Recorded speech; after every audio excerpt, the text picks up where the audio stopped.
Familiar faces. I said that, obviously. Um, and you got people admitting. So while we get the tech set up, I want to say big welcome to everyone in studio. It's really stunning to be able to be together, okay? I don't think we need to wear masks if there's no more than 16 people. We're good, okay? We're barely at the mask level. If another person comes in, we all have to put on masks except me, okay? Can I get a big hi again from you just to make sure that we're connected so you don't feel separate? Hi, Alex, nice smile. Amy, I miss you. I keep seeing you on Instagram. I want orange hair and I don't have hair. So there, yeah. Who else do we got here? Lindsay, I miss you. Sarah, wow, you're there. Hi. Welcome everyone. Hi Sheila. Hi Anna.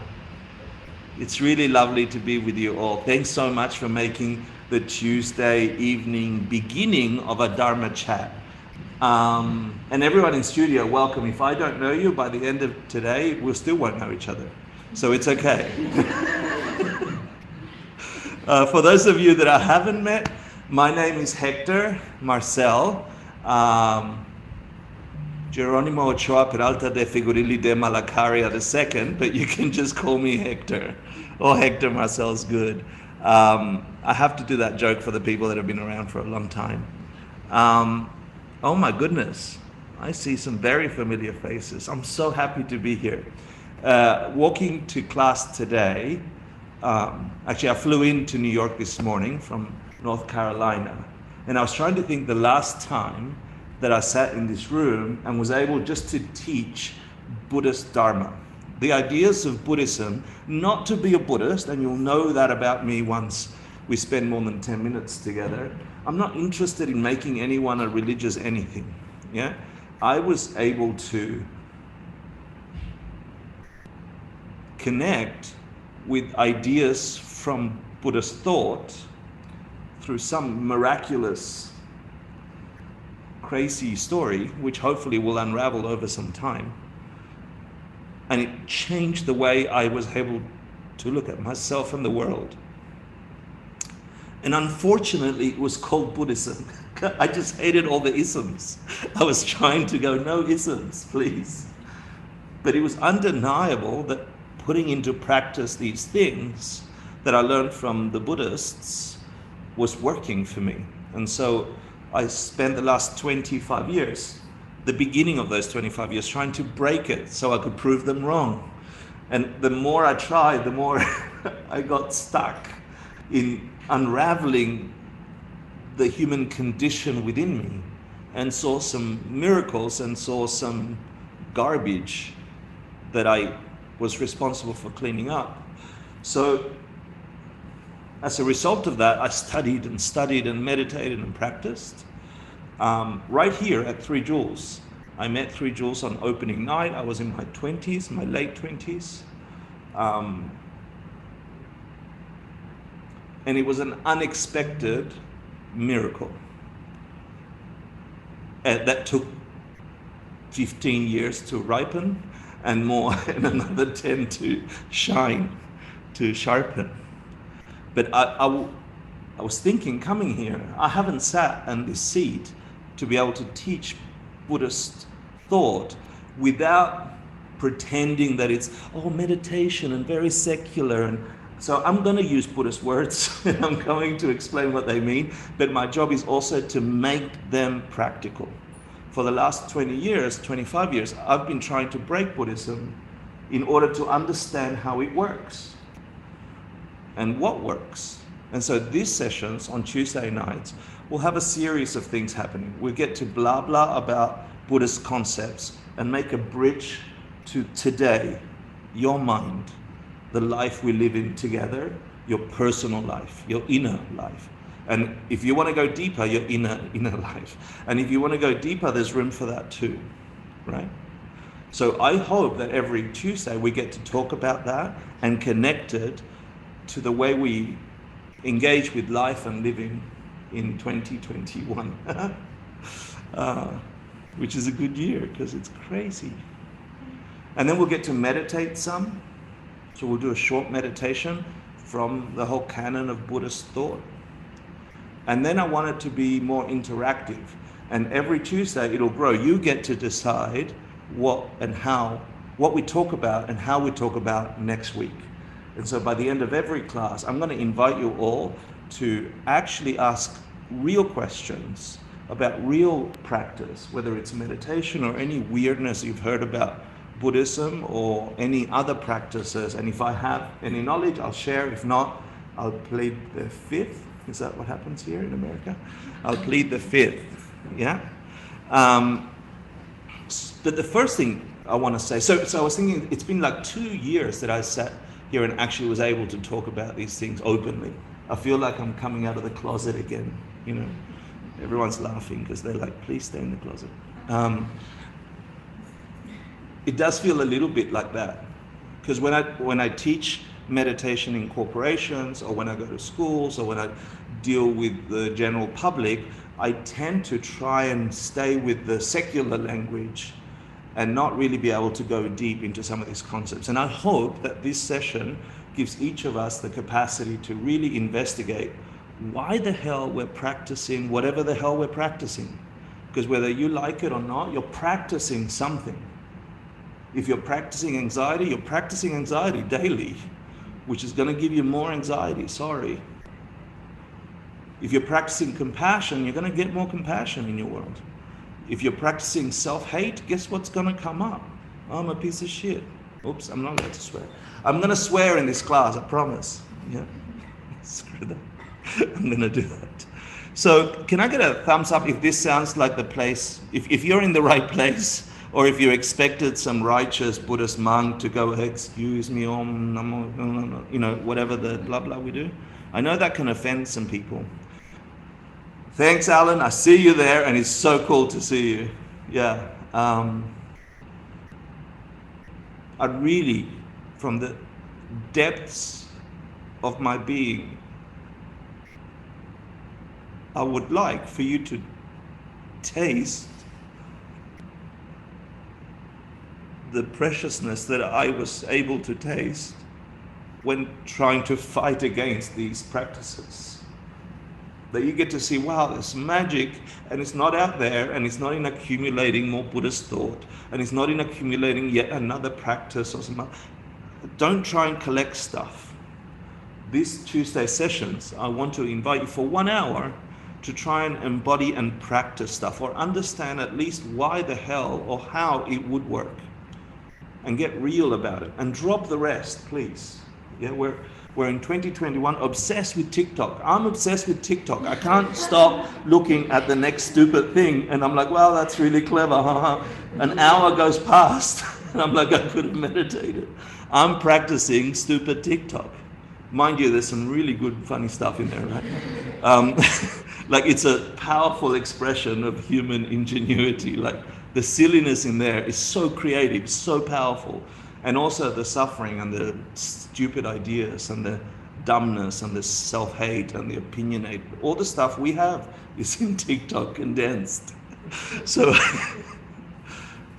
we're obsessed with stuff, with the next thing and the next thing. We're training ourselves day to day to look for the next thing and the next thing and the next thing. And one of the things that I hope out of these sessions on Tuesdays is cut that out for a little bit.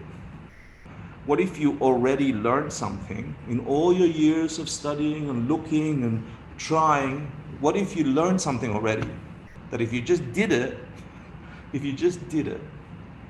would turn something on in you, and that thing would grow. And that thing would be the lens through which you see everything else. And that thing is divine. What if that's the case? You know, there's, I made a list of things I should say, and I'm not sticking to it. What I want to convey to you is, when you come to these Tuesday classes, if you come back, right, the conversations are going to be real, the practices are going to be genuinely connected to some Buddhist text or something that I learned, and I'll hope to give you some interpretation on how I fought with that for a decade or half a decade, and what it really means to practice that thing. Because if you've learned compassion meditation, yeah, or just compassion at all, the idea of compassion, it's not enough just to put it in your head and go, I learned compassion. So, it is not enough. Can you practice compassion? What does that look like really? Something will change in you if you practice compassion. And you won't be the same person if you practice compassion. And the world won't be the same world if you practice compassion. But just that practice of compassion alone can break things in you that you were attached to. And that hurts sometimes. It's like, I don't want to let go of that. I'm attached to TikTok. So I hope that that's that. So the general pattern of the Tuesday nights would be a welcome, hi everyone. I haven't told you about 3 jewels yet. I'll tell you about that in a sec, so you know where you're at. A little talk on some Buddhist practice. Today's topic would be, let me see what I wrote for myself so I say the right word. Why practice anything anyway? Just why this thing that you're doing? If you're practicing compassion, okay, it can move you, it can do it. Why? So what's the point? Being compassionate. The world is broken. Why should I be compassionate? I don't like them. Like, really find out why. Because if you know why, you'll do it. You'll go through the hardship, the tapas, to get the result of doing that thing. Whatever you do will have a result. If we try and break it here honestly and openly, like, why really do I have to be nice to everyone? Is that what compassion is? If we really understand why practice compassion, and we can connect that, then you're beginning to grow that experience in you, and it will serve you. If you're doing it because some stupid guy with a beard told you to do it, then you have to listen to the next stupid guy with a beard, because he said you've got to do something, or she said, the beard lady said that you had to do something. So I would like to invite you to say, let me use this week, or this Tuesday class, to analyze and try and internalize whatever practice you choose. There's 1,000 practices. And if you're new to 3 jewels, I think you're more fortunate than those that have been around 3 jewels for a long time. So at 3 jewels, we study Buddhism, wake-upism. Yeah, Buddha means the one who woke, Bud, to awake. Buddha is the one who did it, right? So we're not Buddhists, we're wake-upists. Waking up from what? Waking up from a world that appears a certain way, but really is a different way. And if you could wake up from that dream, if you had the power to know how to Buddha, to wake that up, you would pierce through the appearance of the world and see really what you are and what the world is in its ultimate form. And that sounds all philosophical and the rest, but that's the difference, right, between knowledge and practice. And I was saying that if you're new to 3 jewels, where we practice wake-upism, it's easier for you because these might be new concepts and you get to play with them. It's harder for the poor bastards who have been studying here 8 years, 5 years, and had made practice their thing, because our minds tend to calcify knowledge. And if you haven't turned it on really quickly, if you're just accumulating knowledge like I did for many years, then it's harder to break that calcification on that knowledge and turn it into a practice. So if you've been around 3 jewels or these concepts on meditation or whatever the ideas are, the wake-upism ideas, you're going to have to do harder work to try and get real about, well, why do this thing in the first place? Your life's ticking away, sorry. If you're over 30, you know that. Yeah, I'm about to know that. See what I did there? It's a joke, it's not. Just mentally about to know that, obviously physically not. So I'm saying if you're been around, or you're a Buddhist, or you're a meditator or a yogi, try and have a conversation with that part of you to really question, okay, is this really what I want to commit my time with? Or am I just doing it for some other reason? And it might be valid, you might want to do it for that other reason. So I invite you to do that as real as possible. We don't have time to be on TikTok. No. Sorry. Okay. I'm going to invite, actually no, let me tell you about 3 Joules. 3 Joules is a non-profit, so if you don't know where you're at, a non-profit. It's been around for 25 years. I met 3 Joules on the first opening day by mistake, yeah, and I learned meditation. And then I ran away, and then I came back 2 days later. I'm like, excuse me, my mind's broken, can you help me? And then they taught me meditation in detail. And then the more I learned, the more I fought with it, and the more I got it, right? It's been around 25 years. It's survived lots of economic crises, pandemics, and the rest. It's really a community of people. It's run by volunteers. Its programs are done by volunteers. They're taught by volunteers, mostly. We have yoga, meditation, Buddhist classes, workshops, retreats, teacher trainings in yoga and meditation. And we do a bunch of philanthropic work. We go to organizations that take care of those that can't take care of themselves for whatever reason at the time. So people in shelter or people in circumstances that are difficult, and we offer meditation or yoga or some of those sort of basic services to them as well. Am I missing anything else that 3 Joules does? Okay, so 3 Joules is a really awesome place, and it's only held together by the incredible work of people that have found a practice and said, oh, let me practice this thing alongside other people that are practicing just to keep me on track. And it's beautiful to watch from my perspective. People get these ideas and say, I'm going to hang out with you every Tuesday and volunteer at 3 Joules, or I'll run a program at the shelter and you hang out with 2 or 3 people, and then you sort of keep each other practicing. And then often case, that practice is offered to someone else. So for example, there's, I don't know, a bunch of like 10 people TAing here. I think you'll see TA in front of their name, a teacher's assistant, and they're here to manage breakout rooms, question and answers, the tech and the rest. And it's just lovely to spend the human experience with someone that's interested in developing their mind that way, to wake up ism. So I'm going to invite you again. Can I get a thumbs up if this sounds like you're in the right place? You're at 3 Joules. We do all these great things. We're going to try and break Buddhism by understanding how to practice it. Weird. On Tuesday night. And we're just going to call Dharma talk. So I said the beginning is me blah blah ing. Then we're going to do a meditation. And then there'll be a Q&A on the topic that I blah blahed. Yeah. But usually, I'm going to invite you, there'll be a QR code where you get to write your questions on a form, and I'm not going to answer all your questions on tonight. So whatever questions you have tonight, I'm going to suggest or tease an answer to bother you enough to let it seep in and practice it and try and answer it yourself. I'll guide some, and then all those questions will go into this form. And next week, I'll try and consolidate as many of the questions as possible, and we'll begin where we left off the previous week. So it's going to be an ongoing, but you can pop in any Tuesday. Does that make sense for everyone? Need thumbs up because I'm a little blind. Thanks, Anna, for putting your face on the camera. Thanks, James, for that was that, right? Thanks, yeah. Thanks so much. Okay, a little bit of interactive. I'm going to invite you online to go on the chat. Is the chat activated? Yeah. If you're a TA or a 3 Jouleser, can you please help answer some of the chat?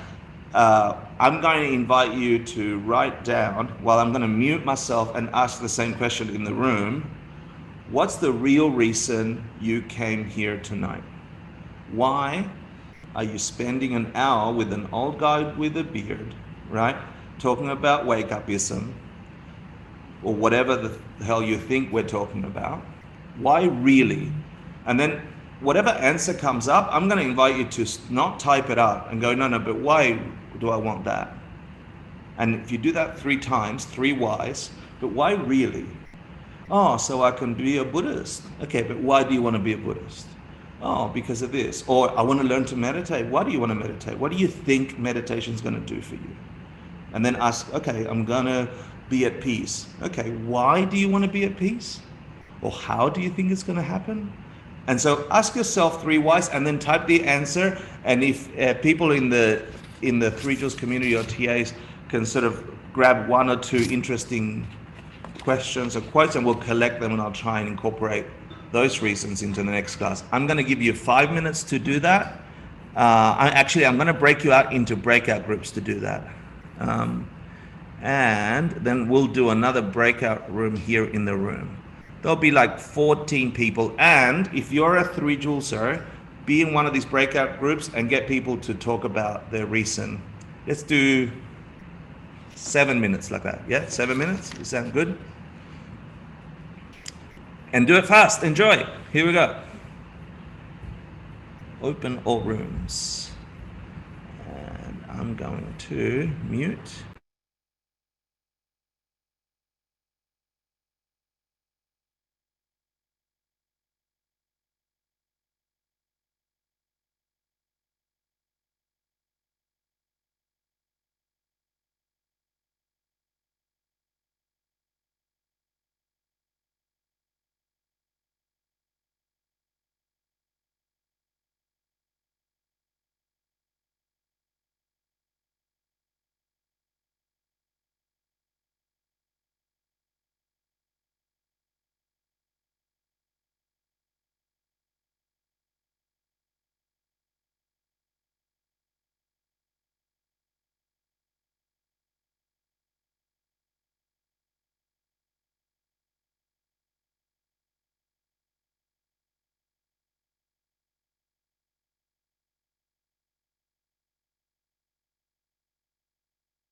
Welcome back, one and all. How are you? Can I get a wave? Thank you. Look at, can you see them? You can. That's nice. Great. Hi, Sophia. Where are you? I'm in New York, Queens. Oh. Okay. I just know a Sophia in Russia. I'm like, you're not that Sophia, are you? I'm like, damn. She's from Russia. Thanks for joining. Okay, I'm going to invite a TA from one of the groups just to randomly say, hey, what's one of the reasons people are here? Anyone want to share? And don't be shy. I can go first, Hector, just to jump in and get it going. Whoa, my face just got huge. So we had a lot of folks share that basically they've had powerful experiences hearing you teach, and that they were trying to stay close to someone who's sharing something that's turning them on in a spiritual way. Sorry about the cat. Okay, thanks. It's actually, let me just confess, it's hard to hear because many people here have also said, "Oh, I come to see Hector, Hector this, Hector that." It's hard to hear that from my seat. Yeah, but I'm going to play with it in a conceited way just to smash the resistance that I have about, well, don't come listen to me. I'm just this kid that grew up in Argentina with dirt floors. I don't know English very well, plus I'm short and fat. You know, like all the stories that I have from childhood. Want to sit here and go, not me. And it wants to negate 25 years of actually practicing. Yeah, so it's hard to hear, but I also just know I'm going to play with it with sarcasm, and I'm going to play with it with just to try and break my own mold about that. And I hope that one day someone shows up for your life and says, "I want to hang out with you, Koan, because you're amazing. The way you mum your kids is incredible. If I want to learn how to mum, and how does that feel to have people say, I can't wait to know to do what you know?" Inspiring, right? It feels a sense of heavy responsibility. I better know how to do my job. That's partly what I feel.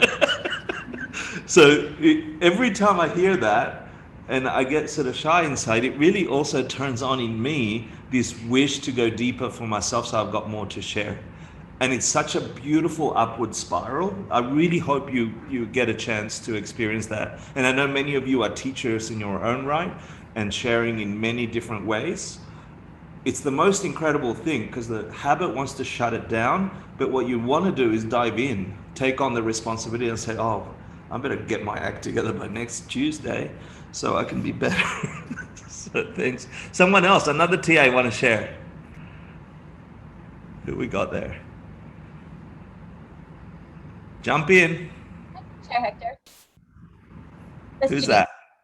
Janine, in box 743. Thank you. Hi. So our group had a lot of common themes. We had several people from recent MTT, and so it was starting with the why are you here of, well, I want to stay connected with the community. And then the why became to grow understanding, practicing compassion, to deepen meditation practice, and to try to get bliss now.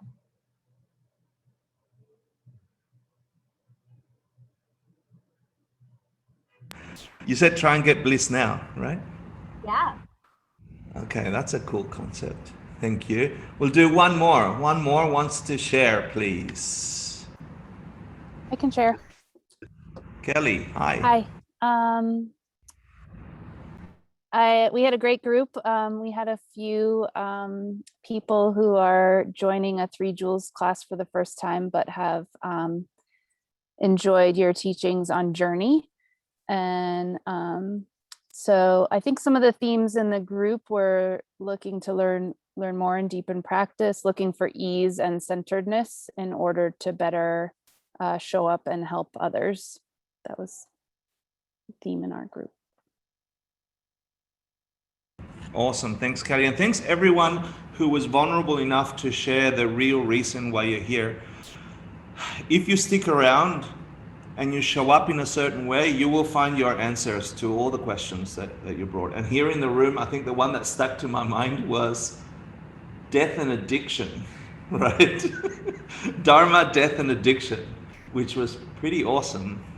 But also to go deeper. And also we had in the room to be able to, I've studied the philosophy, I've gone to the Asian Classics Institute courses. I learned as much as I'm learning being a Buddhist or what Buddhists say around life and living, but is there a way that I can turn it on in a different way? And that's exactly what I want to do here.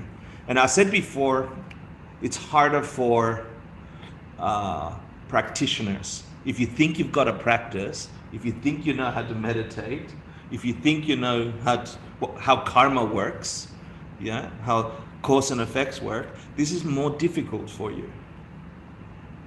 Because my experience is the longer you are doing something, the more that calcifies in you, and then you need the next fix of the next thing, and then it turns into addiction of knowledge. And so there's plenty of stories in Buddhist texts. Let me do a little story.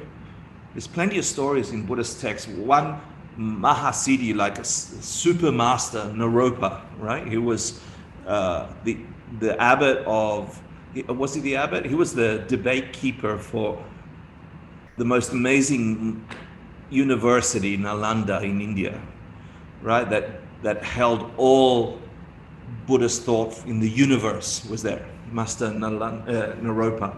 He was like the scholar of all scholars of the time. And there was something not working for him.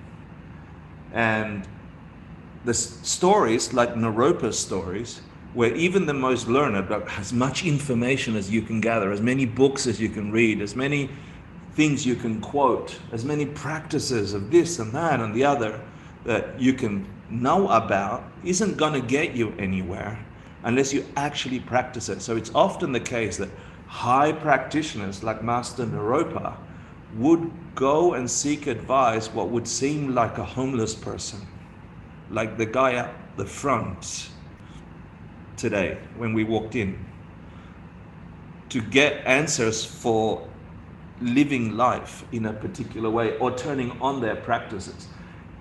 Buddhist scripture is filled with stories of masters seeking advice of what seems to be just a normal person, a housewife or a kid or a hag, and like there's all these stories, and their connection turns on the practice for them because there's some advice from that other person who's just gone out and practiced loving.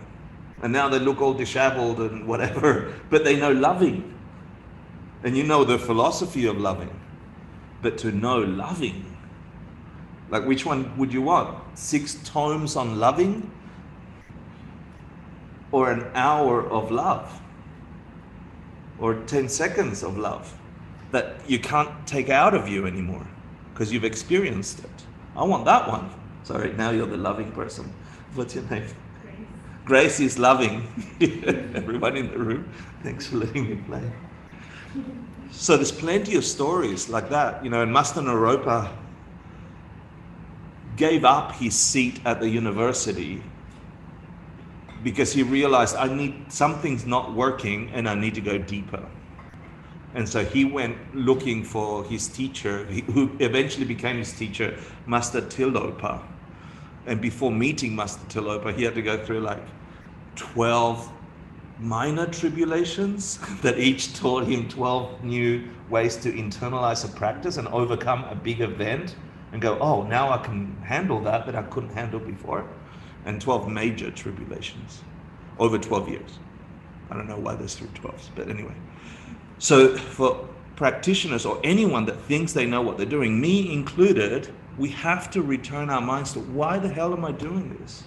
What do I hope to get out of this? If you don't know, you're just doing, yeah? And now there's another thing. I said it at the beginning. All of you have some practice.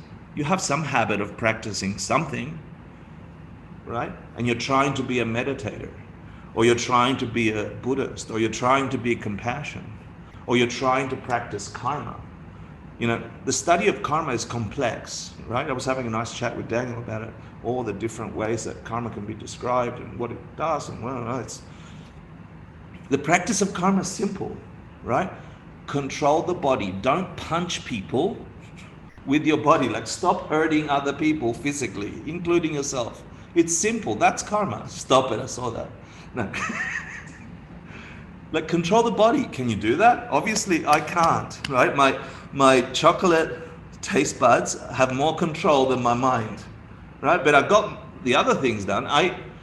I can say after 25 years of practice, I have trained this body to do things that it wasn't able to do before. Yeah? Meaning being kind to people, take care of people. Like, this body does things not just to keep itself alive, but with a different mindset. So you can train your body. That's the practice of karma versus the thinking of karma. Yeah, and you can do that for the rest of your life, and then you're pretty set if you do that really well. Then control your mouth. That's the karma of speech. Watch what you say. It has consequences. Watch to whom you're saying it and with which intent. That's the practice of karma. That's hard, right? Especially when someone's at you. You're like, right? But that resistance is the practice of karma. And that takes effort, and it's hard. It's not easy. But it will have a consequence if you don't say the stupid thing to your partner because you're angry. If you say the stupid thing to your partner when you're angry, that will unravel into a bunch of consequences. You can't take it back. You've said it. So the practice of karma, you can study karma all you want, but the practice is, can you keep your mouth shut when you're supposed to? Meaning when you're about to hurt someone with your words. Can you do that? You know, I came this close this morning driving back from the airport. I was like upset. And my partner, my dear partner, said something and it gave me heat. I'm like, I'm about to, how dare he? You know, like the story started. I'm like, I'm about to teach Buddhism and how to be a nice person tonight. And my whole mind is telling me stories. He just replied in a sarcastic tone, which I love most of the time, but not after a flight and coming back from a week. Like, for whatever reason, my mind was like, and I nearly said something. It took almost all my energy to not say words that gave voice to the thoughts that were driving around. I didn't choose the thoughts. They just arose because of consequences. I didn't have to buy into the thoughts. The practice of karma is choose what you say to whom, because it has consequences. If I just wanted to blow off steam and say, F you, don't think that that won't have consequences. Yeah? And then the practice of mind, your thoughts, that's way harder. That's way harder, because I'm sitting there in the cab and my mind's going, you're my problem, and you're my problem, and you're my problem, and I'm sitting there creating everyone's my problem. To unwind that, if everything has a consequence, karma, cause and effect, then those movements of mind, if left rampant, are going to have a consequence. At the bare minimum, it'll reinforce the frame that you're my problem, and you're my problem, and you're my... At the bare minimum, it would do that. But if I let that grow in my mind, it will grow into everyone being my problem, because I'm looking for them to be my problem. I don't know if that makes some sense. So, reigning in the mind is the practice of karma. That's bloody hard. I cannot punch someone. Yeah, I can barely stop the dulce de leche spoon in my mouth, right? I try, believe me. I would be bigger if I didn't try. Right? That's the practice of karma. Saying nice things instead of stupid things. Because everything has a consequence. And by nice things means genuinely. I don't know each of you, but I know that we have a couple of things in common. We don't want to suffer. We don't want hurt. We really don't. Unless you're a masochist and you're into that, And then you can't call that hurt if you enjoy it, okay? So just as a out. I know some of you were like, excuse me, no. And stop it. Anna, sorry. We all don't want to hurt. So how do you stop hurt? Stop hurting. Oh, but I don't hurt as much as they hurt me. Just stop the cycle. That's a practice. But stopping the hurt isn't enough. We also want goodness. We want joy. I think Janine said it, right? I want the bliss now. I want the bliss now. I like that. So, the big promise, okay? Wake upist practice, wake upist thought says, your mind has infinite potential. The nature of your mind isn't defined. It isn't what it is for you right now. My mind isn't always the way it was in the cab. Before that, it was blissful. After that, it was stressed and regretful. And right now, it's, I wonder where this is going to go. You know, it's optimistically looking at what we can create together. The mind changed in this one day. Your mind too. You've been angry, but you're not angry. You are not the angry, right? Your mind has angry. You've been patient. You know, some of you are like, when are we going to meditate? You're being patient. Right? You're not the patience. You have it. Where did that come from? How did it come? You've also been in love. I hope some of you have been in love. I hope you've all loved someone. Like really, even for a millisecond. Because that's where it is, the bliss. If you've loved, it doesn't matter that you got hurt after, by the way. If your mind was able to sit in love, grace, just for a second where you believed that this thing in front of you, whether it's your partner, your mom, your child, doesn't matter, and you could love them for being another creature deserving of happiness, just for a second, if your mind held that for a second, I invite you to think about that moment. Then it's possible that your mind can grow that moment into twice as long if you understand what caused it. It wasn't the person. It's something in you moved to love. If you know exactly what produced that love, if you could know, you would wake up Buddha to the real cause of love. And it wouldn't be the illusion that only dulce de leche gives love, right? Just dulce de leche, or this particular person, or that particular person, or this particular music. It's not out there. That's the illusion. It functions out there, true, and we'll get to talk about it on Tuesdays. But if you understand that the experience of love, just as hate and all the other mental experiences we have, don't exist out there, but they're actually here. And if you could access and tap into what makes that happen, you could make that moment of love be doubled in size. And it could be 2 minutes where you looked at that person's eyes and you were in infinity and you didn't even exist at that moment. And war didn't exist, and anger didn't exist, and hatred didn't exist, and everything didn't exist that was wrong with this world in that moment. And that was really true. What if you could, Buddha, wake up to what produced that moment and figure out how not to make it break, not to dissipate. And then you would abide in that state, in this very same world, with this very same people. So that's the premise. And I know we're running late because I'm a talker. So I'm going to invite you to think in a meditation, to connect in a meditation with the state of being that you are capable of without boundaries.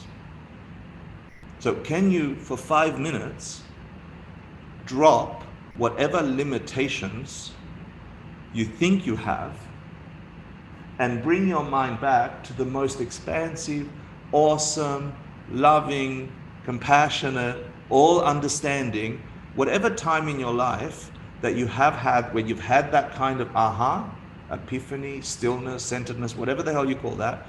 Or if you can't think of a time, that's actually even better. Can you pretend that you are that for 5 minutes? What would I be without the limitations? What would I be with the power to know how to generate that state of being, that love state? Does that sound cool? We'll do that as a short meditation. Then I'm going to show you how to do Q&A, and we'll answer Q&A next week. Sound good? Sorry it wasn't more interactive today, but we got to chat a little bit and start the course. So I invite you to get in a nice, comfortable position. You don't have to be a bloody statue, okay? But it's nice if you have an elongated spine and you're not tense or hurting. Just get nice and relaxed. Your body wants to be forgotten, okay? You want to focus your mind so clearly that you don't even know you've got a body. So get nice and relaxed. Elongated spine is nice.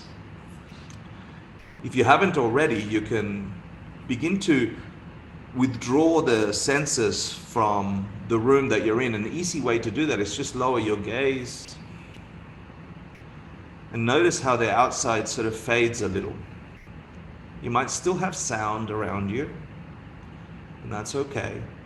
So let's give the mind a little warm-up, something to focus on, and let the mind just notice the sounds around you. There are layers of sound. There's distant sounds and close-up sounds. Just let your mind notice them. Just observe, nothing else. We're warming up.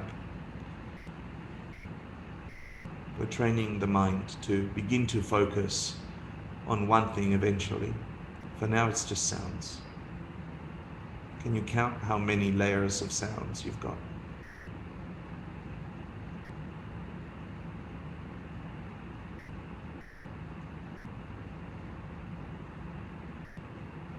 And then let the sounds in the room and the room itself sort of fade into the background, like an out of focus image.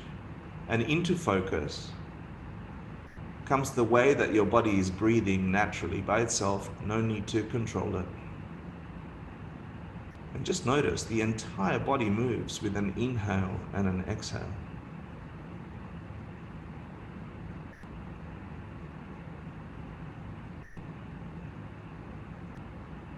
If your mind wanders, no problem, just return it to the breath wherever you notice it. And you can go a little tighter. Maybe you notice the breath at just the tip of the nose, or the sensation of the warm air exiting your nostrils and the cool air entering and hitting the back of your nostrils. This lets the focus be sharper. We're just warming up.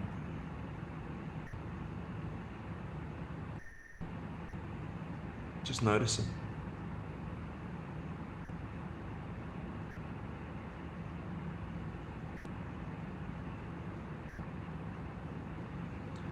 Release the brow, the eyelids. Try on a tiny Mona Lisa smile. It changes the mood of the meditation a little.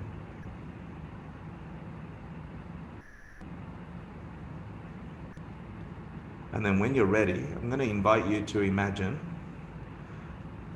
that there's no boundaries to you, that any negative emotion has no room in your mind for the next minute or so. That moment of bliss, stillness, or joy, you feel it embodied in you right now. We're either play acting or remembering, and it's okay. What would it feel like if your unlimited potential to know and to love and to be was unleashed right now?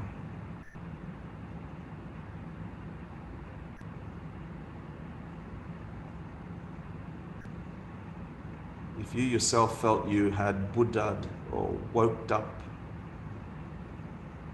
to every sensory experience you have, and it's all bliss, bliss being you.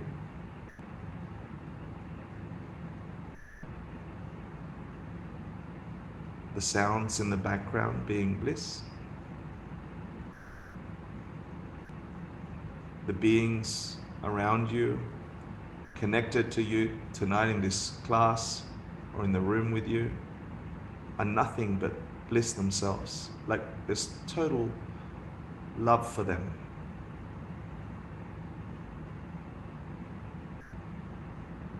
And just be curious what that would feel like. Lean in as best as you can. Last 30 seconds.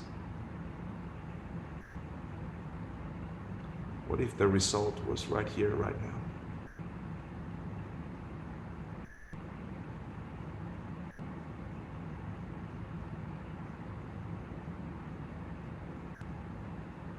And in your next inhale, imagine all that goodness, all that effort stays inside of you. And when you're ready, you can flutter your eyes open, come back to the room, do a little stretch. Whatever we're practicing, I believe, either to avoid suffering or to gain some happiness.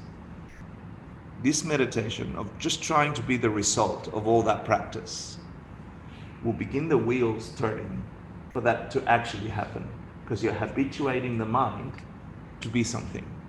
And whether you're remembering it or imagining it, the mind doesn't know the difference. What you're trying to do is drop the negative stories and connect to the ultimate story of you. There is a story of you where you are Buddha, where you are woke up.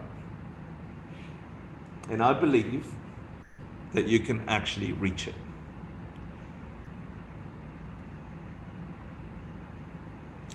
The study is to get us to understand how, but the practice gets it done. And all of you can do it. Whatever brought you here, whatever practice you've tasted, whatever chocolate or dulce de leche goodness you've tasted in your practice, it's still there. But you need to reconnect and you need to build that habit. And I hope that in these Tuesday classes, we get to do that together, not as little islands over there, not sure how. You know, last bit of advice, I know we're going to run a minute over or two.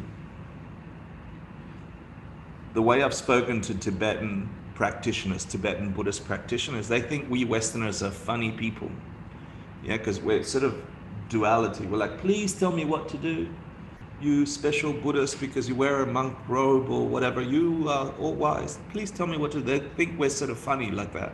Because then straight after we're like, don't tell me what to do. Tell me what to do. Don't tell me what to do.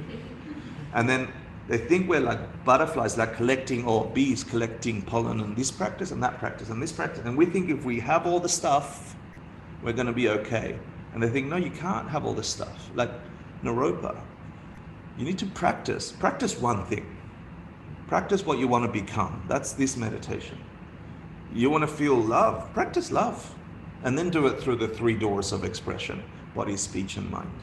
That's hard, right? But that's enough to wake you up. It will pierce through. It'll wake you up faster if you know how it works. Sure, study, blah, blah, blah. But don't study if you don't practice. That's stupid, yeah? And then the other thing that Tibetans laugh about us is, no, but it's true, it's a condition of the Western mindset, right? Is we get easily confused. You get given a practice by a teacher. Here is your meditation practice. You need concentration in order to maintain control over your mouth saying stupid things. So you need concentration. Meditation helps with concentration. And so we get given a practice, or a bodhisattva practice, or the 6 perfections, or whatever the story is, you get a practice. And it's like getting a recipe for making pizza, yeah? You are taught how to make pizza. You need these ingredients, that's a pizza. And then some other Buddhist practitioner or some other yogi or someone says, do you know how to make curry? You're like, no, we make curry. You're like, shit, I don't know anything. Yes, you know how to make pizza. Just because you don't know how to make curry doesn't mean you don't know how to cook. If you know how to meditate, bloody meditate. Stop looking for the curry recipe when you got the pizza recipe, make a pizza, eat the pizza, perfect the pizza, share the pizza. Yeah, then move to curry. Yeah? Does that make sense? Yeah, good, good. And some people can do curry and pizza. It's disgusting together, right? You just should do pizza or curry. Last thing. So I hope that at least it's not the proper class, it's the introduction to what we'll be doing on Tuesdays, and it will be evolving. Yeah?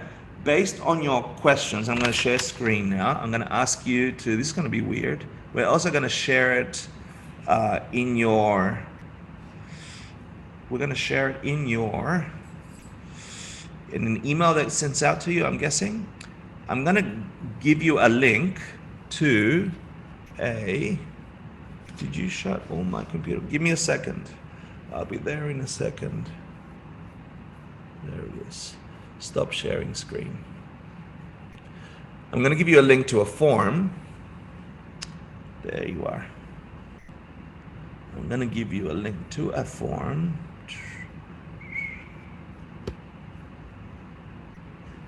I think it's there, where you could put in your questions for me to try and not answer next week. Okay. Can you see that over there? You can, right? How's that? If you have a screenshot available, go ahead and screenshot that. If you have your phones in the room, you can zoom into the QR code and that will take you to a form where you can put in your questions for next week, and we'll try and answer as many of those as possible, and I'll try and consolidate them. So the homework, if you want one, is practice that meditation. It's just relax your body, chill, and just imagine what it would feel like to be in the result stage that you're seeking. Whatever practice you're doing, you want this kind of life, practice you already arrived at that life. Simple meditation. And then if you want to practice the karma thing, control your mouth. Control your body as best as possible and just have fun with your mind, okay? You're not going to control what comes up, but you can control your second thought, how you respond to it. You don't have to be down on yourself if bad things come up. You can be happy with yourself when good things come up because you're going to habituate that. And then put whatever questions you're looking for here. I'm going to move it away from here, stop sharing screen and get to see your faces. And then last thing, there's usually a ritual in Buddhist classes where we open the space by creating a perfect mandala, and there's all these chants and mudras and whatever, and then there's the same for closing a class. I did that in my mind, and I'm hoping the other people that are practitioners are doing their mind. I'm going to try and do that at the beginning and end of every class. If it freaks you out, let us know privately. I don't want to know publicly, and then we'll try and make it more modern. No, right? Is that good for everyone? Good. Last thing. I keep saying last thing. Can I ask you on the chat to put one thing that was good for you in the class today? One thing that you're like, I'm going to try this, or this worked for me, or the rest, just so we know that we're hitting the right track. And we're going to say goodbye to you online. I'm going to hang out a little bit with the people in person. Ladies and gentlemen, I'll see you next Tuesday at 7:30. Open hearts. Nice to see your faces. Talk then. Bye-bye. Bye. Thanks for joining. Bye. Bye. Bye. Nice. I'm not going to end the chat. I'm going to turn myself off. I'm going to